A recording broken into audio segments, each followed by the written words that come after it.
Boa noite, igreja. Que bom que você está aqui. Que bom que você veio neste culto. Você que de repente esteve aqui de manhã, está aqui novamente.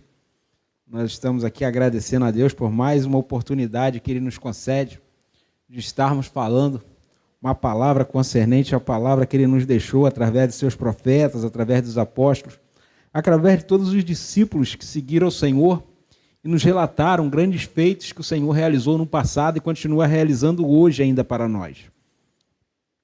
E aí, hoje nós tivemos aqui na igreja o almoço, né? E aí nós queremos assim agradecer, e na próxima semana estaremos orando por toda a equipe de trabalho, porque várias pessoas estavam aqui desde ontem e certamente não vieram no culto agora à noite, porque estão cansadas definitivamente. O pessoal chegou aqui ontem, alguns de manhã, outros na parte da tarde, e aí deram seguimento aí ao almoço hoje. Muito obrigado a vocês, cada um de vocês que contribuiu aí, trabalhando, se doando para que este almoço fosse feito, e o almoço foi bênção. E aí lá em casa hoje, a gente compra 2 quentinhas que na verdade dá para almoçar e jantar. Aí eu estava falando com o Neide. Há uns 2 anos atrás, cada quentinha que a gente comprava era uma para cada um. Hoje a gente consegue, na verdade, almoçar e jantar, né? Uma quentinha no almoço e uma na janta, porque a gente, na verdade, está nesse processo aí, então isso tudo facilita a vida. E também a gente acaba economizando. Mas o almoço foi muito bom. E aí o pessoal pode pensar, não, pastor, a quentinha para o pastor é diferenciada, mais cheia. Não, gente. A quentinha que eu peguei não era quentinha específica para a gente, né?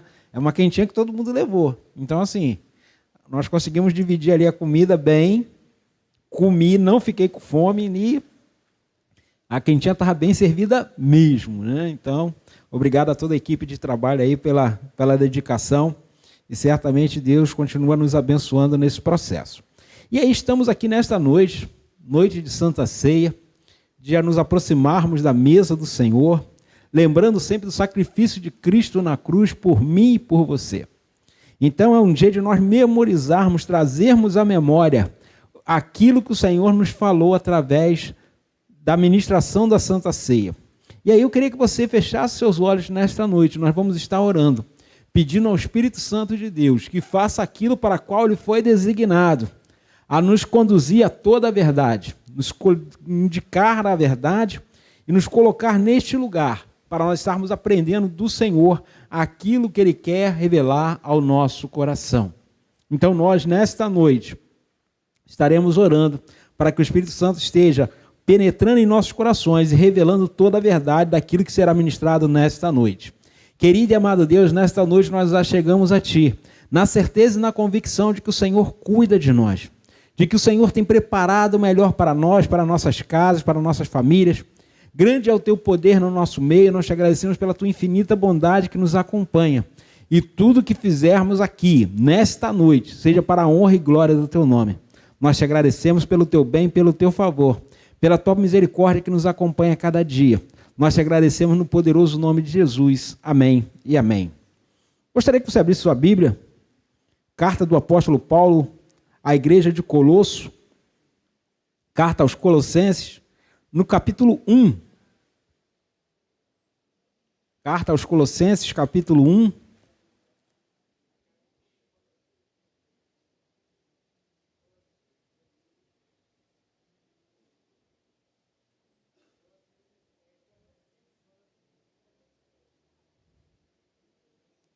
Colossenses, capítulo 1, do versículo 9 ao versículo 14. E aí o nosso tema é uma pergunta: qual é a vontade de Deus para as nossas vidas? A vontade de Deus ela é sempre boa, perfeita e agradável. Mas, dentro desse texto aqui, o apóstolo Paulo faz alguns apontamentos, que além de boa, perfeita e agradável, tem algumas coisas que nós vamos ver aqui, para conhecer essa vontade de Deus, que venha a ser penetrante em nossos corações e que venha a se estabilizar nos nossos corações, para que possamos viver a boa, perfeita e agradável vontade de Deus em nossas vidas. Então vamos nós, a partir do versículo 9, diz assim: por essa razão, desde o dia em que ouvimos, não deixamos de orar por vocês, e pedir que sejam cheios do pleno conhecimento da vontade de Deus, com toda a sabedoria e entendimento espiritual. E isso para que vocês vivam de maneira dignas do Senhor e em tudo possam agradá-lo, frutificando em toda boa obra, crescendo no conhecimento de Deus, sendo fortalecidos com todo o poder de acordo com a força da sua glória, para que tenham toda perseverança e paciência com alegria, dando graças a Deus que nos tornou dignos de participarmos da herança dos santos no reino da luz. Pois ele nos resgatou do domínio das trevas e nos transportou para o reino do filho do seu filho amado, em quem temos a redenção, a saber, o perdão dos pecados. Então nós temos aqui Paulo escrevendo à igreja de Colossenses, e aí ele coloca lá no versículo 9, que ele faz uma oração por esta igreja. Desde que ele ouviu a respeito desta igreja, ele faz uma oração a respeito dela. E aí, essa oração também é a respeito de nós como igreja. Como o pastor William estava ministrando aqui na parte da manhã, quando o Senhor escreve as 7 igrejas no Apocalipse, ele sempre faz a expressão: quem tem ouvido, ouça o que o Espírito diz à igreja. Que ele está escrevendo, não. As igrejas. Aquela igreja, na verdade, é um símbolo. Porque ele está falando a todas, de todos os tempos. Os aconselhamentos ou apontamentos são para todas as igrejas em todos os tempos. Então, por isso que ele faz a expressão as igrejas. Essa carta também tinha um endereço lá, indicado. Mas ela pertence a todos nós. Estava lá, vamos colocar aqui na nossa linguagem atual, com CEP de Colosso. Mas isso significa só pertence a eles? Não. Pertence a todos nós, que somos a igreja do Senhor. Fosse naquela época, seja na nossa época. A igreja continua recebendo as instruções que foram dadas. E cabe a cada um de nós também vivermos da mesma maneira que o apóstolo aponta. Isso faz parte da prática cristã. Vivermos de acordo com o que foi ministrado àquela igreja, que também é ministrada na minha vida e na sua vida. Então, para vivermos a vontade de Deus, para conhecermos a vontade de Deus, nós temos que aplicar esses apontamentos e aconselhamentos que o apóstolo Paulo dá à igreja de Colosso para mim e para a sua vida. Então, nós precisamos interiorizar isso no nosso coração, encher o nosso coração desta palavra, para vivermos a boa, perfeita e agradável vontade de Deus. Porque este é o desejo do coração de Deus, que nós possamos andar neste caminho, trilhando uma vida plena, aproveitando as oportunidades que o Senhor nos dá dia a dia. Então, nós temos aqui a nossa oração, o nosso tema, que é a nossa pergunta: qual é a vontade de Deus para as nossas vidas? Vira para a pessoa que está do seu lado aí e fala para ela: qual é a vontade de Deus para a sua vida? Você sabe? A vontade de Deus para as nossas vidas está dentro desse texto que nós vimos. Então, aí no versículo 9, ele faz a seguinte afirmação: a vontade de Deus para nossas vidas, que sejamos cheios do conhecimento dele, com toda a sabedoria e entendimento espiritual. Não é de qualquer forma. O conhecimento não é o conhecimento humano, não é o conhecimento intelectual, mas é um conhecimento com sabedoria. E a sabedoria é dada por Deus. O apóstolo Tiago diz que todo aquele que tem necessidade, desejo, vontade de obter sabedoria, peça a Deus, que ele concede a todos que o pedem. Então, se você tem desejo de ter sabedoria, você precisa pedir a Deus, que disponibiliza a todos aqueles que querem essa sabedoria. Então, nosso conhecimento, ele não é intelectual somente. O conhecimento intelectual faz parte do desenvolvimento humano. Mas o conhecimento que o apóstolo Paulo está trazendo aqui para a igreja, que a igreja precisa buscar no Senhor, e a oração de Paulo era que a igreja desenvolvesse isso, era que o conhecimento fosse seguido de sabedoria. E ele continua, também tendo entendimento espiritual. Que tudo o que acontece nesse mundo físico, existe algo acontecendo por trás no mundo espiritual. O mundo espiritual, ele rege o mundo natural. O mundo espiritual, ele faz as coisas acontecerem no mundo natural. Então a gente crê no coração e com a boca a gente confessa. Porque a gente já creu no mundo espiritual. Então nós precisamos ter esse entendimento. E aí nós precisamos trazer isso para a nossa realidade. Então a vontade de Deus é que nós tenhamos conhecimento com sabedoria e com entendimento espiritual. Então isso vai fazer que nós desenvolvamos no nosso coração o desejo de agradarmos a Deus, de termos a vontade dele em nossas vidas. Então a primeira coisa que nós precisamos fazer é sermos cheios de conhecimento. Conhecimento com entendimento, com sabedoria. E esse discernimento espiritual, esse entendimento espiritual, vai fazer que quando nós olharmos alguma situação, e nós vamos logo discernir que é uma cilada, que é uma seta do maligno, que está tentando nos impor algo que vai nos prejudicar. Então, para nós entendermos isso, nós precisamos sempre entender que o Senhor, Ele quer nos dar sabedoria, Ele quer nos dar discernimento. O apóstolo Paulo, escrevendo à igreja de Corinto, ele diz o quê? Procurai com zelo os melhores dons. E entre eles está o dom de discernimento espiritual. Então é isso que nós precisamos entender.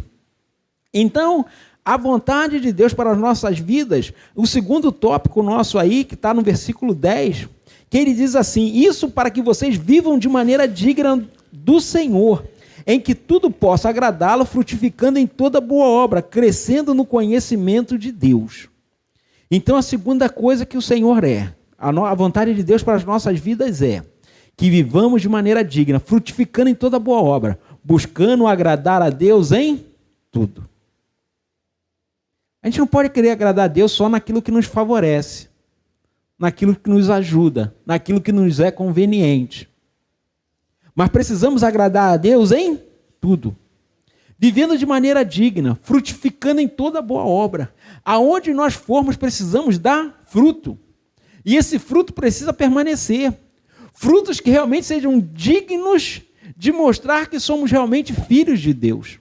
Que sejam diferenciais na vida das pessoas que nos cercam. Então nós precisamos mostrar esse fruto, produzir esse fruto.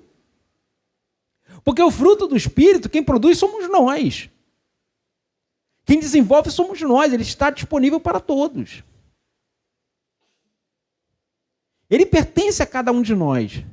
Mas para vivermos pelo fruto do Espírito, precisamos desenvolver. A paciência, ela é o quê? Desenvolvida. O amor é desenvolvido. A bondade é desenvolvida. Nós vivemos culturalmente...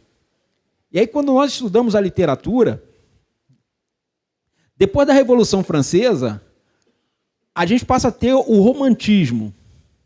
E aí o romantismo diz que o amor é algo que nos pega, que nos arrebata, e a gente se apaixona de maneira doida. E aí, a gente simplesmente faz coisas loucas. Isso é do mundo. Biblicamente, o amor é racional. O amor não é burro, não, gente. O amor é racional. Não existe esse negócio de eu fui arrebatado e eu amo porque eu amo. Não. Você ama porque você decidiu amar. O amor é uma decisão. É tanto uma decisão que Jesus fala assim para nós. Ame aquele que vos aborrece. Ame os vossos inimigos. Então, você vai amar alguém que não gosta de você? Não vai. Não vai, gente. Não tem como. Mas é um esforço. É uma questão de obediência. Não é uma questão de vontade. É uma questão de obedecer. Porque a vontade é fazer aquilo que lá no Antigo Testamento mandava. Olho por olho, dente por dente. Me feriu, eu firo. Me causou dano, eu causo dano. Eu estava debaixo de uma ordenança. Mas no Novo Testamento, na nova aliança, que nós vamos participar daqui a pouco na mesa do Senhor, muda tudo. Muda radicalmente. A lei é outra. O sumo sacerdote que agora adentrou no Santo dos Santos, oferecendo-se como sacrifício por mim e por você, muda a regra. O amor, ele não é mais um amor que eu escolho, não. Eu obedeço. Não é mais vontade, é obediência. Muda tudo. Então, preciso entender que este amor tem que trilhar no meu coração. E para mim agradar a Deus, eu preciso amar. Para mim agradar a Deus, eu preciso buscar fazer a vontade dele, frutificando, desenvolvendo o fruto do Espírito no meu coração. E aí eu vou andar, eu vou caminhar, eu vou trilhar. Vou sofrer dano? Vou. Mas vou perder tudo, como diz o apóstolo Paulo, para ganhar a Cristo. Porque isso vale mais do que todas as coisas. Então, quando nós fazemos isso, nós buscamos agradar a Deus, não naquilo que nos agrada, mas naquilo que agrada a Ele. Inverte tudo. O eixo muda de lugar. Fazer a vontade de Deus não é fácil. Mas aqui no final nós vamos ver que tem recompensas. E recompensas que o amor a este mundo não vai nos dar. Que o amor deste mundo não vai nos dar. Porque o amor deste mundo, ele causa doença. Quantas pessoas enfermas porque amam dessa forma que o mundo detalha, que o mundo oferece, que o mundo aponta.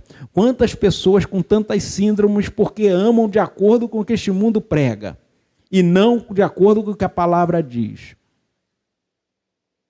Porque quando nós decidimos amar, mesmo que o outro não mereça, nós começamos a parecer com Cristo.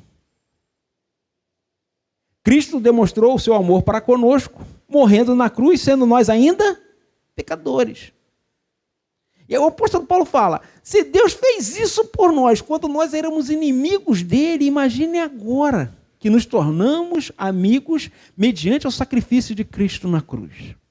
Então, há uma recompensa para nós quando nós buscamos agradar a Deus naquilo que Deus nos pede. Então, é preciso fazer isso, produzir frutos que realmente nos mostrem que somos filhos de Deus, nascidos de novo, nascidos da água e do Espírito. Não na forma natural, na forma carnal, mas com um novo nascimento, ao qual pertencemos agora definitivamente a Deus. Então eu e você temos isso no nosso coração, o desejo de agradar a Deus. Terceira coisa para nós aprendermos sobre a vontade de Deus para as nossas vidas. Diz assim, versículo 11, sendo fortalecidos com todo o poder de acordo com a força da sua glória, para que tenhamos toda perseverança e paciência com alegria. Então a terceira coisa aí está aí no texto, que sejamos perseverantes, mas não de qualquer jeito, não de qualquer forma, com paciência e alegria. É difícil muito, como eu digo sempre, gente, tem gente que é mala demais, é chato demais, é irritante demais, mas é preciso ter paciência. É preciso ser longânimo. É um esforço. Não é da vontade natural. Porque da vontade natural a gente perde a paciência. Mas para agradar a Deus, eu preciso ter paciência. Porque se for para agradar, a minha carne, o pastor Henrique falava ontem aqui, para agradar o eu aqui, a carne aqui, aí eu bato boca, aí eu falo um montão de coisa, reclama de lá, eu reclamo de cá, grita de lá, eu grito de cá. Isso é a natureza humana.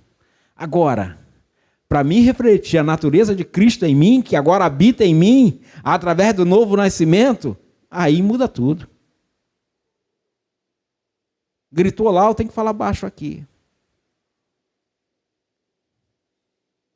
Muda. A coisa muda. Então, para mim ganhar a Cristo, para mim me mostrar que eu sou parecido com Cristo, para me mostrar que eu sou filho de Deus, eu preciso mudar as minhas atitudes. Para mim adentrar na presença do Senhor, participar da mesa do Senhor, eu preciso me mostrar que eu sou parecido com Cristo, eu preciso definitivamente mostrar que eu sou cristão.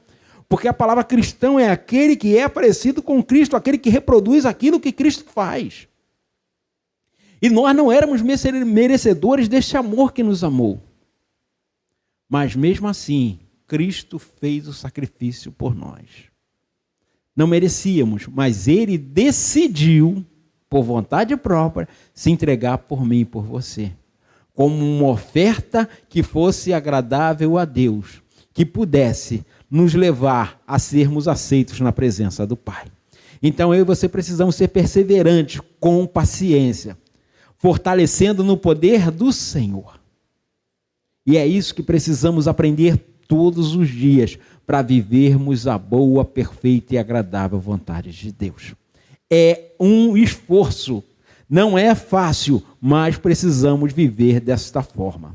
E aí a quarta coisa que nós precisamos ver, da vontade de Deus para as nossas vidas, está no versículo 12.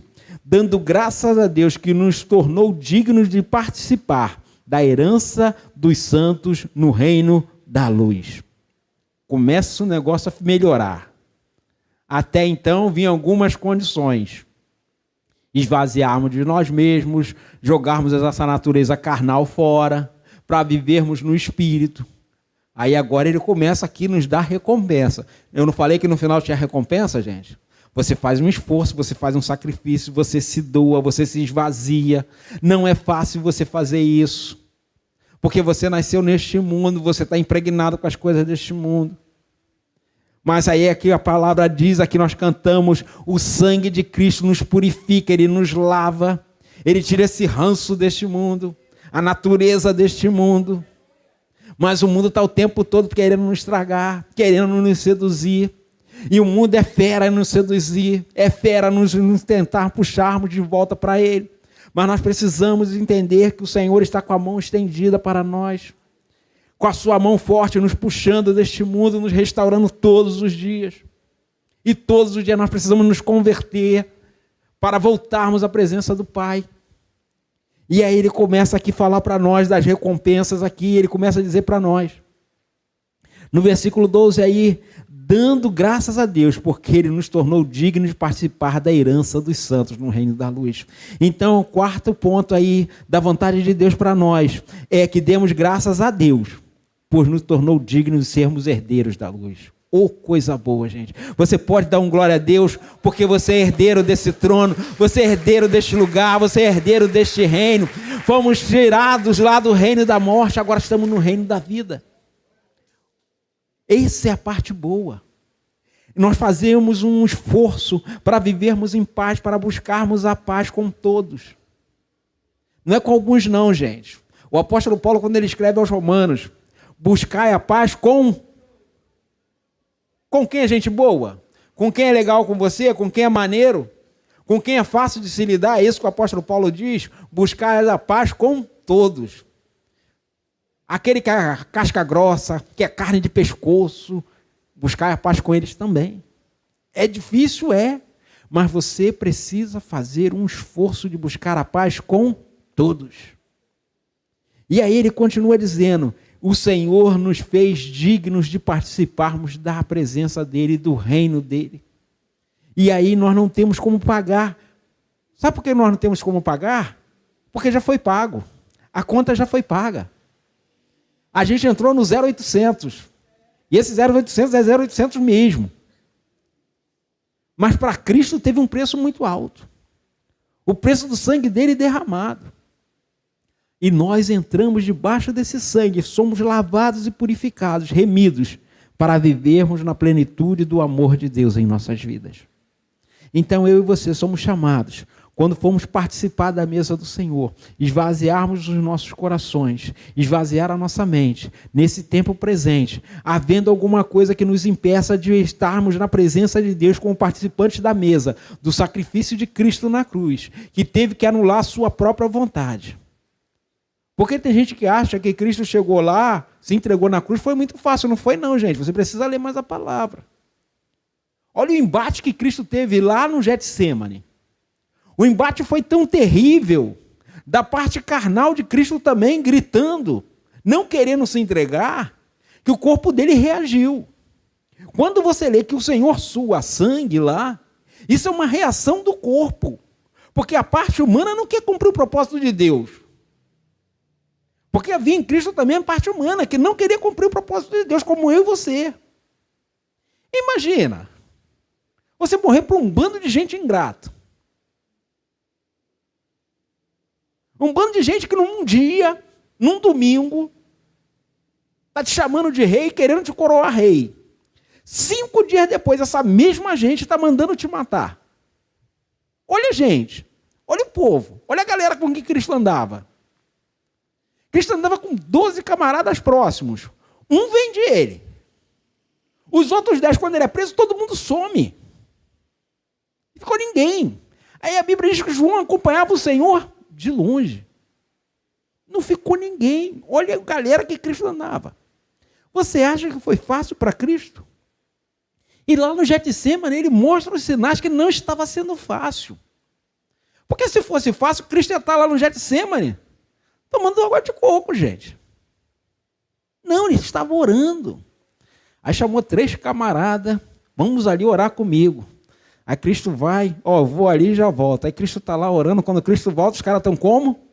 Olha os parceiros de oração. Você acha que Cristo estava bem? Olha a assessoria de Cristo. Os caras estavam dormindo. Aí Cristo vai voltar. Não, aí os caras acordam. Os caras voltam de novo. Aí na terceira vez diz que os caras estavam num sono mais profundo ainda. Se tivesse um roncador lá, devia estar como?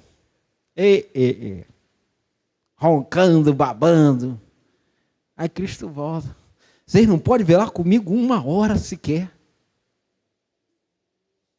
Mas aí a Bíblia explica. Eles estavam tomados de um desânimo pelas palavras que o Cristo tinha falado antes com ele, de tudo que iria acontecer. Eles estavam desanimados porque eles tinham grandes expectativas erradas, porque eles não entendiam a missão de Cristo. Eles não entendiam o que Cristo falava, então eles criaram expectativas erradas e isso os frustrou, por isso que eles estavam num sono profundo. Mas nós precisamos despertar, porque o Senhor nos prometeu que não foi um mundo fácil. Não foi o mundo do País das Maravilhas, não. O mundo é real, os dias são difíceis, os dias são maus. Ele disse para nós que nós passaríamos por aflições, mas isso não era para nós gerar medo, não. Ele diz muito pelo contrário. Eu digo isso para que vocês tenham paz, para que vocês descansem, mas vocês vão passar por aflição. Não enganou ninguém. Porque os dias são difíceis, mas o Senhor é bom. Mas tudo isso nos fez nos tornar participantes do reino da luz. O sacrifício de Cristo nos fez isso. E aí é a 4ª coisa aí que nós temos aí, é sermos dignos de sermos herdeiros. O Senhor fez isso por mim, por você. E aí eu coloquei uma segunda pergunta ali para nós. A primeira pergunta era qual a vontade de Deus para as nossas vidas. E aí a pergunta seguinte é a seguinte: quais são os benefícios de fazermos a vontade de Deus? Uma a gente já viu aí. Ele nos tornou dignos de sermos participantes do reino da luz. E aí é a conclusão que temos aí. Primeira coisa aí dos benefícios que ele traz para nós. Diz assim no versículo 13: pois ele nos resgatou do domínio das trevas e nos transportou para o reino do seu Filho amado. Opa! Olha só o benefício. Nós estávamos no reino das trevas, e aí pelo sacrifício de Cristo na cruz, nós somos resgatados, nós somos transportados. Nós não somos tirados, não, nós somos transportados. O Senhor entra com mão forte e nos retira do reino das trevas. Há um poder atuando aqui para nós sermos transportados de um lugar para outro. Há uma ação poderosa do Todo-Poderoso vindo sobre nós e nos pegando e nos arrancando aqui deste mundo. Porque este mundo não quer nos perder também não, gente. Este mundo está tentando nos paralisar e nos moldar a ele. E nos associar a ele. Mas aí o Senhor vem com uma mão poderosa e nos arranca, nos transportando desse reino das trevas para o reino do Filho amado dele. Então eu e você somos transportados, então há uma recompensa em buscar fazer a vontade de Deus, vivermos de acordo com a vontade de Deus. Como eu falei, é fácil fazer isso? Não. Mas há um ajudador, há o Espírito Santo de Deus falando conosco, atuando em nós, para que nós consigamos fazer isso, porque nós já fomos transportados do reino das trevas para o reino do seu amor. Já houve essa ação. O que nós precisamos entender é que nós estamos no embate contra este mundo, tentando nos fazermos voltar lá para o lamaçal de pecado que nós estávamos, lá para o reino das trevas. Mas nós dissemos não, queremos viver no reino da luz. Queremos saber para onde estamos indo, queremos saber para onde vamos caminhando. Porque lâmpada para os meus pés é a tua palavra, é luz para o meu caminho. Então sei quem eu tenho crido e estou bem certo que Ele é poderoso para guardar o meu tesouro até o dia final. Nós somos resgatados, há uma vantagem, há um privilégio, há um benefício em fazermos a vontade de Deus. E aí, para nós terminarmos, no versículo 14 ele diz que em quem temos, ou seja, o Filho amado do Senhor, ou seja, Jesus Cristo, nele nós temos a redenção. Aí ele explica para nós, a saber, o perdão dos pecados. A redenção, sermos remidos, significa que alguém vai assumir o nosso lugar. Nós cometemos crime, nós pecamos contra o Senhor, mas Cristo vem para assumir este lugar, para nos remir, para ficar no nosso lugar da culpa, assumindo a nossa culpa. E nele nós somos remidos. Somos feitos inocentes. Não que somos inocentes, mas somos feitos inocentes porque Ele assumiu a nossa culpa, para pagar a nossa sentença, nos purificando de todo o mal, aniquilando o pecado que havia em nós, nos dando uma nova natureza, natureza essa que fez através do seu poder derramado através da cruz, o seu sangue derramado, nos purificou de todo o pecado. Mas para isso nós precisamos confessar. Porque se confessarmos os nossos pecados, Ele é fiel e justo para nos purificar de toda a iniquidade. Então nós precisamos estar sempre tendo certeza e convicção que há uma recompensa em fazer a vontade de Deus. São sacrifícios, são desafios. É todo dia nós precisamos entender que este mundo está querendo nos estragar. Está querendo nos fazer participante dele, mas nós somos participantes da glória do Eterno. Nós vivemos para Ele, sabendo que Ele tem cuidado de cada um de nós. Então, quando você se tornar participante da mesa do Senhor, de participar do corpo de Cristo através do pão, e participar da mesa do Senhor através do vinho, que simboliza o sangue de Cristo, você precisa fazer um autoexame, você precisa fazer uma análise de que você está buscando a paz com todos, de que você está vivendo de acordo com a vontade de Deus. Como eu falei, é um esforço que precisa ser feito, é um sacrifício que precisa ser feito. Mas lembrando que o sacrifício maior, Cristo fez por mim e por você, para nos dar a capacidade de vivermos em paz com todos. Então eu e você não podemos ser negligentes e participarmos da mesa do Senhor indignamente. De participarmos da mesa do Senhor, de forma que vá fazer com que o sangue de Cristo, na verdade, seja invalidado nas nossas vidas. A única forma, na verdade, de eu fazer isso, é eu não sendo, na verdade, honesto com o Senhor.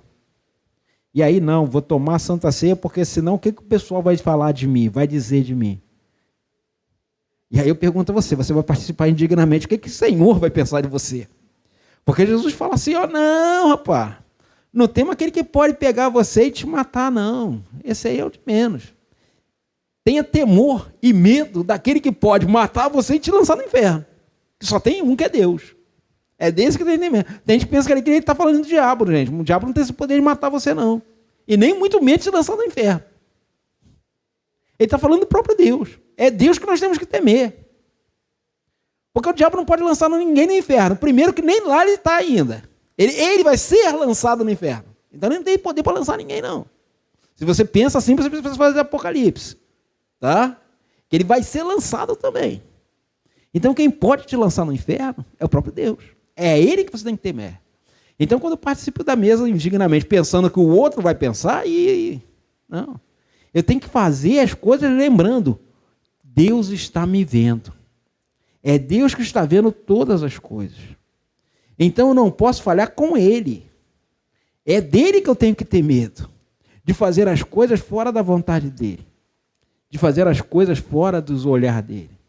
Porque o Senhor, os olhos dele são sobre toda a terra, contemplando bons e maus, sabendo o que a gente está fazendo, sabendo que quando a gente está participando da mesa dele, a gente está negligenciando a palavra dele. E aí a gente está fazendo que o sangue de Cristo seja invalidado sobre nossas vidas. Porque definitivamente ele nos transportou do reino das trevas para o reino do seu amor. E isso foi feito pelo preço do sangue dele. E nós não podemos ser participantes daqueles que estavam condenando o Senhor. Muito pelo contrário. Nós precisamos fazer parte daqueles que realmente aguardam e esperam a vinda do Senhor e aguardam ansiosamente para viver a eternidade junto com ele. É nesse time que nós precisamos de viver, é nesse grupo que nós precisamos estar, participando sempre, na certeza e na convicção de que há um benefício, há uma recompensa em fazer a vontade do Pai, em fazer a vontade de Deus. Viva sabendo que todos os dias o Senhor está cuidando da sua casa, está cuidando da sua família, está cuidando dos seus, está te fortalecendo para viver uma vida plena na casa dele, em todos os lugares que você for. O Senhor é o seu ajudador, é ele quem nos conduz a vivermos em perfeição. Não temos como ser perfeito, porque a nossa natureza ela é decaída. Mas quando nós nos escondemos debaixo das asas do Senhor, na sombra do Onipotente, nós podemos descansar. E aí não há melhor lugar para estar. E aí, para nós terminarmos, eu sempre uso a analogia de quando Jesus fala, orando por Jerusalém. Jerusalém, como eu queria colocar você debaixo das minhas asas, onde há proteção. Isso é para mim e você também. Aí a gente lembra lá. Quem foi criado na roça aqui, gente? Tem gente com a mão levantada. Já chutou uma galinha? Isso é normal. Você chota a galinha sai. Mas já foi tentar mexer no pintinho da galinha? O que a galinha faz? A galinha sai, ela vem em cima de você. Quando Jesus está falando isso, é exatamente isso. Você pode querer me chotar, mas mexer com os meus ninguém mexe. Ninguém pode mexer com você, porque você pertence ao Senhor. E é neste lugar que o Senhor quer te colocar. Ninguém pode mexer com você. O mundo pode tentar te assolar, o mundo pode tentar te afastar da presença do Senhor, mas se você estiver debaixo da proteção do Senhor, debaixo da sombra do Onipotente, debaixo das asas do Senhor, ninguém pode mexer com você. Você está no lugar mais seguro do mundo, mas para isso você precisa fazer a vontade de Deus. Você pode dar um aplauso ao Senhor? Aleluias! Louvado seja o nome do Senhor. Queria convidar o pastor Renê aqui.